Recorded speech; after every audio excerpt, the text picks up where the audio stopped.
నమస్కారం, welcome to NXT G news. ఈనాటి వార్తలు.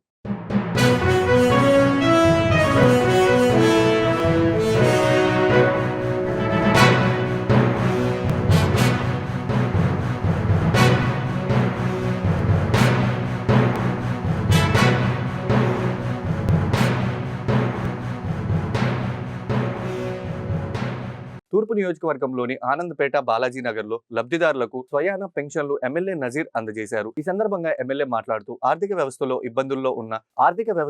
ఇబ్బందుల్లో ఉన్న తమ అధినాయకుడు ఒకరోజు ముందుగానే పెన్షన్ అందజేయాలని ఆదేశించారని చెప్పారు.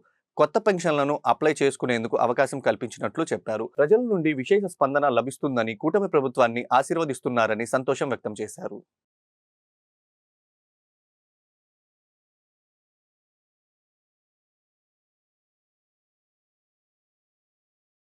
ఈ బెడ్ మీద ఉన్నటువంటి పేషెంట్కి 15,000 వరకు, అలాగే వివిధ వర్గాలు 11,000, 9,000 పెన్షన్స్తో ఈరోజు రాష్ట్రంలో దాదాపు 65 లక్షల మందికి పెన్షన్లు ఇవ్వడం జరుగుతూ ఉంది.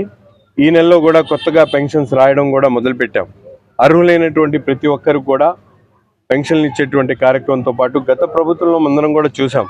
కరెంటు బిల్లు ఎక్కువ వచ్చిందనో, లేకపోతే ఇల్లు పెద్దది ఉందనో, లేకపోతే ఆ కారు కొన్నారనో అనేక రకాలుగా పేదవాళ్లకు, వృద్ధులకు, వితంతువులకు, వికలాంగులకు పెన్షన్లు ఎగ్గుతున్నటువంటి పరిస్థితులు గత ప్రభుత్వంలో ఉంటే ఈరోజు 1 సంవత్సర కాలంలోనే చెప్పినటువంటి మాట ప్రకారం 4,000 నుంచి 15,000 వరకు పెన్షన్లు ఇచ్చేటువంటి కార్యక్రమంతో పాటు ముఖ్యంగా ఈ ఆనందపేట ప్రాంతంలో కొన్ని సమస్యలు ఉన్నాయి. వాటి మీద అధికారులను గతంలోనే 2-3 సార్లు చెప్పడం జరిగింది. తప్పకుండా ఈ నెలలో దీని మీద యుద్ధ ప్రాతిపదికన అభివృద్ధి కార్యక్రమాలు, ముఖ్యంగా డ్రైన్స్తో పాటు రోడ్డు, సీసీ రోడ్ని కూడా నిర్మించేటువంటి కార్యక్రమం చేస్తానని చెప్పి స్థానిక ప్రజల్ని చెప్పడం జరుగుతూ ఉంది. ఈ ప్రాంతంలో ముఖ్యంగా గతంలో ఎప్పుడు పట్టించుకున్నటువంటి పరిస్థితులు ఈరోజు కొత్తగా వచ్చినటువంటి ప్రభుత్వంలో ప్రతి ఒక్క వీధిలో కూడా సందర్శించి అక్కడ ఉన్నటువంటి స్థానిక ప్రజల సమస్యలను కనుక్కొని డ్రైన్ను, అలాగే యూజీడీ పార్క్ను కూడా పూర్తి చేస్తామని చెప్పి ఈ సందర్భంగా తెలియజేస్తా ఉంది. కమిషనర్ 200 మంది పైగా అదనంగా తీసుకున్నారు. ఇక్కడ సమస్యలు అక్కడే ఉంటాయి. అదే చెప్తా ఉన్నా, కొద్దిగా నగరపాలక సంస్థ వర్కర్స్లో ఎక్కడో కొద్దిగా లోపం కనిపిస్తూ ఉంది. ముఖ్యంగా శానిటరీ సెక్రటరీసు, అలాగే వెల్ఫేర్ డిపార్ట్మెంట్ సెక్రటరీసు, అడ్మిన్స్ పూర్తి స్థాయిలో బాధ్యతలు నెరవేర్చలేకపోతా ఉన్నారు. దాని మీద ఎక్కడ ఆడిట్ అనేది, అకౌంటబిలిటీ లేకపోవడం కనిపిస్తూ ఉంది. దీని మీద ప్రత్యక్షమైనటువంటి శ్రద్ధ పెట్టి గుంటూరు తూర్పు నియోజకవర్గంలో అటువంటి సమస్య లేకుండా నేనే ప్రత్యేకంగా ప్రతి ఒక్క వీధిలో కూడా మా తెలుగుదేశం పార్టీ నాయకులు, కార్యకర్తలు, క్షేత్రస్థాయిలో కూటమి నాయకులందరినీ కూడా అప్రమత్తం చేసి ప్రజలకు ఎక్కడ ఇబ్బంది రాకుండా 1 నెల కాలంలో పూర్తి స్థాయిలో గుంటూరు తూర్పు నియోజకవర్గంలో శానిటరీ కానీ, అలాగే అనేక సమస్యల మీద కూడా దృష్టి సారించడం జరుగుతూ ఉంది. కాబట్టి అధికారులు అందుబాటులో ఉండరు. అందుకని ఎవరైతే పెన్షన్ తీసుకున్నటువంటి వాళ్ళందరూ కూడా ఇబ్బంది పడకూడదనేటువంటి ఆలోచనతో గౌరవ ముఖ్యమంత్రి గారు ఎంతో కష్టంగా ఉన్నప్పుడు కూడా పేదవారికి దృష్టిలో పెట్టుకొని వారందరూ కూడా ఒకరోజు ముందే పెన్షన్లు ఇవ్వడం అనేది చాలా గొప్ప కార్యక్రమం. ఆయనకు నిజంగా హృదయపూర్వకమైనటువంటి ధన్యవాదాలు తెలుపుతాం. తమిళనాడులో ఏ విధమైనటువంటి స్పందన ఉందో, ఎందుకంటే ప్రజలు ఎన్నో అధికార పార్టీలు ఉన్నాయి, అధికార యంత్రాంగాలు ఉన్నాయి, కానీ ఈరోజు ఒక స్వచ్ఛందంగా కడప లాంటి నగరంలోనే పెద్ద ఎత్తున ప్రజలు తరలి వచ్చినటువంటి పరిస్థితి. ఎందుకంటే గౌరవ ముఖ్యమంత్రి గారి మీద ఉన్నటువంటి ప్రజలకు ఒక సదాభిప్రాయం, ఈ రాష్ట్రానికి దిశ అభివృద్ధిలో ముందుకు తీసుకునేయాలన్నా, పేద ప్రజల సంక్షేమం చేయాలన్నా అది కేవలం చంద్రబాబు నాయుడు గారి ద్వారానే సాధ్యమవుతుంది, కూటమి ప్రభుత్వం ద్వారా సాధ్యమవుతుంది అనేటువంటి విషయాన్ని ప్రజలు గ్రహించారు. కొద్దిగా సమయం పడతా ఉంది, అనేక సమస్యలు ఉన్నాయి, వాటి మీద దృష్టి సారిస్తూ ఉన్నాం.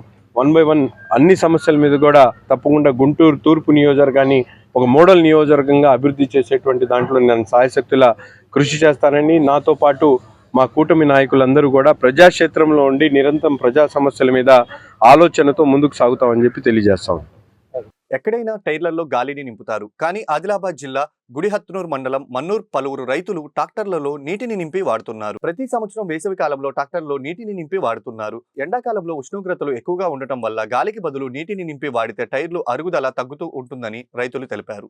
ఎండాకాలంలో ఉష్ణోగ్రతలు ఎక్కువగా ఉండటం వల్ల గాలికి బదులు నీటిని నింపి వాడితే టైర్లు అరుగుదల తక్కువగా ఉంటుందని రైతులు తెలిపారు. పేరు కేశవరావు గిట్టే, మన్నూరు గ్రామము, మండల్ గుడిహత్నూర్, జిల్లా ఆదిలాబాదు. ఇప్పుడు మీరు చూస్తున్నారు, మేము టైర్ నుంచి ఎయిర్ తీసేస్తున్నాము. ఎందుకంటే సమ్మర్లో నీళ్లు కొట్టి టైర్లు నీళ్లు నింపి దున్నితే మనకు టైర్ లైఫ్ బాగా పెరుగుతుంది, సర్వీస్ మంచిగా ఇస్తుంది. దానికోసం నీళ్లు నింపుతాం. ఇప్పుడు వానాకాలం వచ్చింది, వెయిట్ తగ్గడానికి మళ్ళీ ఇంకా నీళ్ళు తీసేస్తున్నాం అంతే. ప్రభుత్వ ఉద్యోగాలు ఇప్పిస్తామంటూ నిరుద్యోగులను మోసం చేసి 2 నిందితులను ఏలూరు జిల్లా భీమడోలు పోలీసులు అరెస్టు చేశారు. పొలసానిపల్లికి చెందిన నాగమల్లేశ్వరరావు అనే వ్యక్తికి హైదరాబాద్లో నివాసం ఉంటున్న షేక్ రసూల్ అల్తఫ్ పరిచయమయ్యారు. ప్రభుత్వంలో ఉన్నతాధికారులతో తమకు సన్నిహితం సంబంధాలు ఉన్నాయని నమ్మబలికారు. అమరావతి వ్యవసాయ విభాగంలో ఉద్యోగం ఇప్పిస్తామంటూ నాగమల్లేశ్వరరావు నుంచి 3 లక్షల రూపాయలు వసూలు చేసి నకిలీ ఉద్యోగ నియామక పత్రాలు ఇచ్చారు.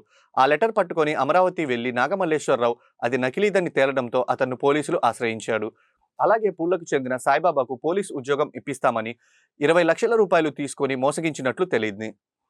ఈ 2 ఘటనలపై కేసు నమోదు చేసిన పోలీసులు నిందితులను హైదరాబాద్లో పట్టుకున్నారు. గవర్నమెంట్ టైంలో మన దగ్గరికి వచ్చి నేను రాయలసీమలో నాకు గవర్నమెంట్ పెద్దలతోటి పరిచయాలు ఉన్నాయి, నేను చాలా మంది ఉద్యోగాలు ఇప్పిస్తానని చెప్పి కొంతమంది ఒక 3 యువకులను ఇక్కడ మోసం చేసిన సందర్భంలో 3 కేసులు నమోదు చేయడం జరిగింది. అందులో 2 కేసులు భీమడోలు పోలీస్ స్టేషన్లో కాగా ఒక కేసు ద్వారకాదేవి పోలీస్ స్టేషన్లో నమోదు అవ్వడం జరిగింది.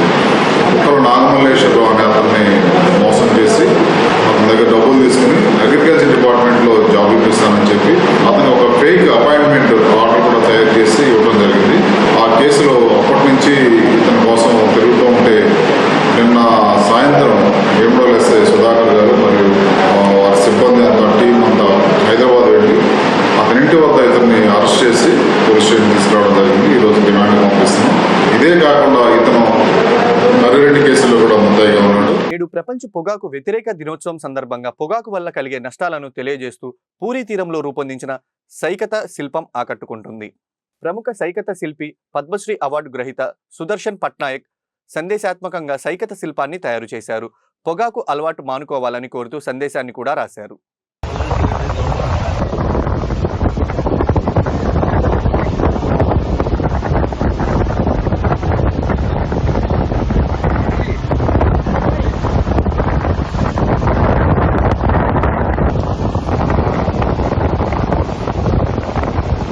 వైద్యుల రిజిస్ట్రేషన్ ప్రక్రియ సులభతరం చేస్తూ ప్రత్యేకంగా వాట్సాప్ గవర్నెన్స్ అందుబాటులోకి తెస్తున్నట్లు AP medical council chairman D Srinivasarao వెల్లడించారు. విజయవాడలోని మెడికల్ కౌన్సిల్ కు రావాల్సిన అవసరం లేకుండా వైద్యుల రిజిస్ట్రేషన్ ప్రక్రియను జిల్లా స్థాయిలో నిర్వహించేందుకు నిర్ణయించామన్నారు. జూన్ 7 నుంచి ఉమ్మడి జిల్లాల పరిధిలో దశల వారీగా రిజిస్ట్రేషన్ సేవలు ప్రారంభిస్తామని వివరించారు. ప్రతిభావంతులైన ఎంబీబీఎస్ పూర్తి చేసిన విద్యార్థులకు బంగారు పథకాలు అందిస్తామని తెలిపారు.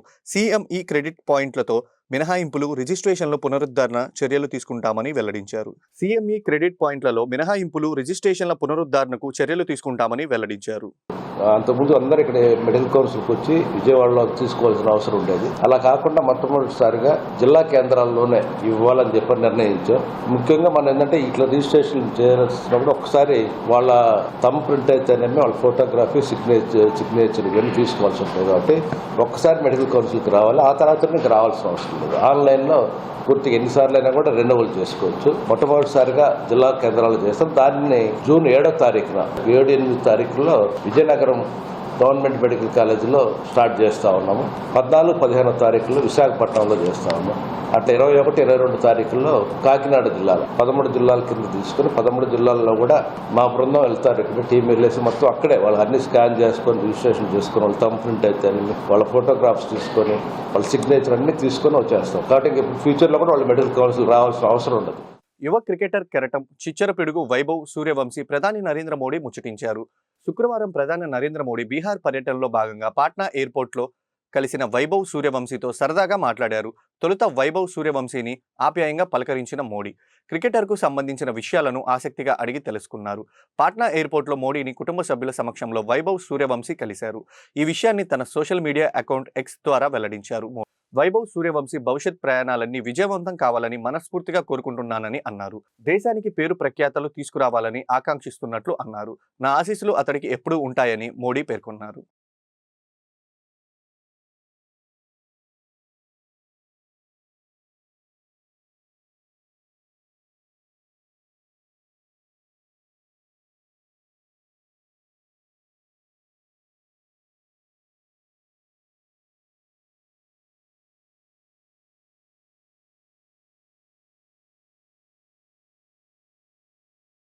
రాష్ట్రంలో ఎన్టీఆర్ భరోసా పింఛన్ పంపిణీ ఉదయం నుంచి కొనసాగుతుంది.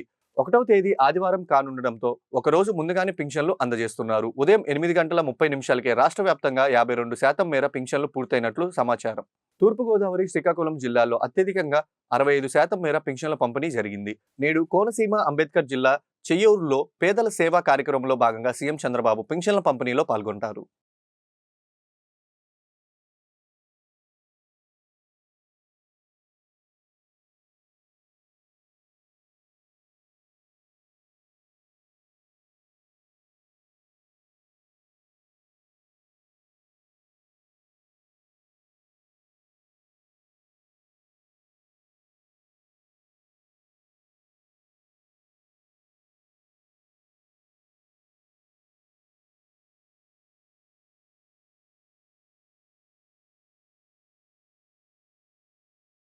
ఇంపార్టెంట్ ఫర్ అవర్ ఎన్డీఏ అండి. ఎందుకంటారంటే ఎన్ని కష్టాలున్నా ఏమున్నా పెన్షన్ వచ్చి ఫస్ట్ తారీఖున, అంటే వర్కింగ్ డే ఉంటే ఫస్ట్గా, లేదంటే హాలిడే అట్లా ఏమన్నా ఉంటే ముందు రోజు కంప్లీట్ చేస్తూ సక్సెస్ఫుల్గా 11 మంత్స్ నుంచి ఇప్పటివరకు ఏం ఇష్యూస్ లేకుండా మాట ఇచ్చిన ప్రకారం ఈవెన్ ఎలక్షన్స్ ముందు 1000 రూపీస్ పెండింగ్ ఉండేది 7000 కూడా కంప్లీట్ చేసి, ఇష్యూస్ ఉన్న ఫైనాన్షియల్ క్రైసిస్ ఉన్న పర్ఫెక్ట్గా ప్లాన్ చేసుకొని చంద్రబాబు గారు టైమ్లీ ఎవ్రీ మంత్ ఇవ్వడం అనేది ఇట్స్ ఎ గ్రేట్ థింగ్. పెన్షన్లు దాదాపు 1000 కోట్లు అవుతుంది మంత్లీ. అమౌంట్ మిగిలిపోయి మంత్లీ వాళ్ళు ఒకవేళ ఖర్చులున్నా మిగిలించుకునే కూడా పాసిబిలిటీ ఉండే లెక్క చేయడం జరిగింది మన ఎన్డీఏ గవర్నమెంట్. మనం హామీ ఇచ్చాము, సంక్షేమ పథకాలు అన్నీ అమలు అవుతాయి. చాలా ఆనందంగా పెన్షన్లు తీసుకుంటున్నారు. 3000 రూపాయల పెన్షన్ని వచ్చి రాగానే 4000 చేయడం, 1వ తారీఖు ఆదివారం అయినందుకు ఒకరోజు ముందుగానే పెన్షన్లు అందరికీ అందజేస్తున్న ఒక ప్రభుత్వం గురించి మనం చాలా గొప్పగా ఫీల్ అవ్వాలి. 60 లక్షల కుటుంబాలకి పొద్దుకునికి లోపే పెన్షన్లు అందజేయడం అంటే చాలా మంచి కార్యక్రమం ఇది. అంటే ప్రతి నెల 4400 కోట్లు దీనికి మాత్రమే కేటాయించడం జరిగింది. దీంతో పాటు చాలా సంక్షేమ కార్యక్రమాలు కూడా శ్రీకారం చుట్టింది ఈ ప్రభుత్వం. దీపం పథకంతో ప్రతి సంవత్సరం 3 గ్యాస్ సిలిండర్లు మహిళలకు అందజేస్తుంది. జూన్ 21వ తేదీన అంతర్జాతీయ యోగా దినోత్సవం ఘనంగా నిర్వహిస్తున్నట్లు గుంటూరు తూర్పు ఎమ్మెల్యే నజీర్ అహ్మద్ తెలిపారు. ఈ మేర గుంటూరు తూర్పు నియోజకవర్గ కార్యాలయంలో యోగా ఆంధ్రప్రదేశ్ 2025 పోస్టర్ను ఆవిష్కరించారు. దేశ ప్రధాని నరేంద్ర మోడీ, రాష్ట్ర సీఎం చంద్రబాబు నాయుడు అంతర్జాతీయ యోగా దినోత్సవాన్ని విజయవంతం చేయాలని పిలుపునిచ్చినట్లు తెలిపారు. అందులో భాగంగా గుంటూరు తూర్పు ఎమ్మెల్యే కార్యాలయంలో జూన్ 1వ తేదీన ఉదయం 6 గంటల నుండి 7 గంటల వరకు యోగా శిక్షణా తరగతులు జరుగుతాయని చెప్పారు. యోగా ద్వారా శారీరక దారుత్వం, మానసిక ఉల్లాసం పెరుగుతుందని చెప్పారు. ఆరోగ్యమే మహాభాగ్యమని అందరూ యోగా కార్యక్రమాల్లో పాల్గొనాలని కోరారు.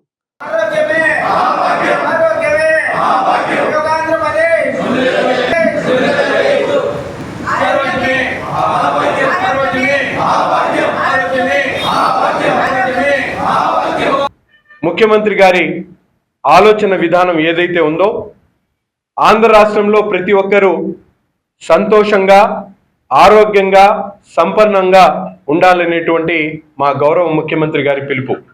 అందులో భాగంగా ఈరోజు రాష్ట్రంలో ఉన్నటువంటి ప్రతి ఒక్క సామాన్యుడు కూడా సంపన్నంగా తయారు కావాలంటే ఇక్కడ ఉన్నటువంటి ప్రతి ఒక్క వనరుని కూడా ఉపయోగించి వారి జీవితంలో మార్పులు తీసుకొని వచ్చేటువంటి విధంగా ఒక పక్కన అభివృద్ధి కార్యక్రమాలు, సంక్షేమ కార్యక్రమాలు పెద్ద ఎత్తున చేస్తున్నటువంటి నాయకుడు చంద్రబాబు నాయుడు గారు. అంతేకాకుండా సంతోషంగా ఉండాలంటే మనిషి ఆరోగ్యంగా ఉండాలి. ఆరోగ్యంగా ఉండాలంటే దానికి కావలసినటువంటి ప్రతి ఒక్క కార్యక్రమాన్ని కూడా పూర్తిగా పెంపొందించాలనేటువంటి ఒక దూరదృష్టితో, ఆలోచనతో యోగాంధ్రప్రదేశ్ 2025 పేరుతో ఏదైతే భారతదేశంలో నరేంద్ర మోడీ గారు రేపు జూన్ 21న జరగబోయేటువంటి అంతర్జాతీయ యోగా దినోత్సవాన్ని పురస్కరించుకొని వైజాగ్ రానున్నారు. కాబట్టి దీన్ని ఉద్దేశించి దాదాపు 2 కోట్ల మంది యోగాలో పాల్పంచుకునేటువంటి ఒక పెద్ద కార్యక్రమాన్ని గౌరవ ముఖ్యమంత్రి గారు తీసుకోవడం జరిగింది. ఆయన స్ఫూర్తితో ఈరోజు గుంటూరు నగరంలో కూడా రేపు జూన్ 21న పెద్ద కార్యక్రమాన్ని, యోగాకు సంబంధించినటువంటి కార్యక్రమాన్ని ఏర్పాటు చేయడంతో పాటు ముఖ్యంగా రేపటి నుంచి రేపు 1వ తారీఖు నుండి మా కార్యాలయంలో ఉదయం 6 గంటల నుంచి 7 గంటల వరకు ఎవరైతే యోగా ఆసనాలు నేర్చుకోవాలనేటువంటి ఆలోచన ఉన్నాడు, చేసుకోవాలనుకునేటువంటి ఆలోచన ఉన్నాడు, తప్పకుండా ఈ సేవల్ని వినియోగించుకోవాలని చెప్పి మనస్ఫూర్తిగా కోరుకుంటా ఉన్నా. ముఖ్యంగా మన తూర్పు నియోజకవర్గంలో శాసనసభ్యులైనటువంటి నజీర్ గారి ఆధ్వర్యంలో వారి కార్యాలయంలోనే 1వ తారీఖు నుంచి యోగా శిబిరాన్ని ఏర్పాటు చేయడం జరుగుతుంది. యోగా అంటే అందరికీ తెలిసిందే. జూన్ 21వ తారీఖు మే అంటే యోగా డే సందర్భంగా దాదాపు అందరూ అన్ని చోట్ల మన నారా చంద్రబాబు గారి పిలుపు మేరకు రాష్ట్రమంతటా కూడాను యోగా అన్ని చోట్ల నిర్వహించబడుతూ ఉంది. గుంటూరులోనే దాదాపుగా అనేక సెంటర్లో ఈ కార్యక్రమాలు జరుగుతున్నాయి. మరి ఈ కార్యక్రమంలో ఇక్కడ ఈ ప్రాంత వాసులందరికీ కూడాను ఆరోగ్యాన్ని చేకూర్చాలని, ఆరోగ్యమే మహాభాగ్యం, ఏదైనా సరే ఆరోగ్యం లేదా మనం ఏం చేయలేమండి. శక్తి ఎక్కడి నుంచి వస్తుందంటే ఆరోగ్యం ద్వారానే వస్తుంది. శక్తి లేని నాడు ఆరోగ్యమే ఉండదు. మీరు ఎన్ని కోట్లు సంపాదించినా ఏం చేసినా మీకు ఆరోగ్యం లేకపోతే మీరు నిరుపయోగంగా అంటే మన శక్తి అంతా హీనమైపోతుంది. అందుకని ముందు మొట్టమొదట ఆరోగ్యమే మహాభాగ్య నినాదంతో ఈ ఆరోగ్యాన్ని ఎల్లప్పుడూ సక్రమమైన రీతిలో మానసిక ప్రశాంతతతోటి మనసు 5 పంచకోశాలు ఉంటాయి. పంచకోశ సిద్ధాంతం అంటారు దీన్నే. అంటే మొట్టమొదటి ప్రాణాయామం, ప్రాణమయ కోశము, అన్నమయ కోశము, ప్రాణమయ కోశము, విజ్ఞానమయ కోశము, మనోమయ కోశము, తర్వాత ఆనందమయ కోశం. ఈ 5 కోశాలు క్లీన్ చేసుకుంటూ ఎప్పటికప్పుడు ప్రతిరోజు కూడాను ఆనందమైన జీవితాన్ని గడపవలసినటువంటి ఆవశ్యకత ప్రతి ఒక్కరిలోనే ఉందండి. ఈ వార్తలు ఇంతటితో సమాప్తం. తిరిగి మరో బులెటిన్లో మళ్ళీ కలుద్దాం. నమస్కారం.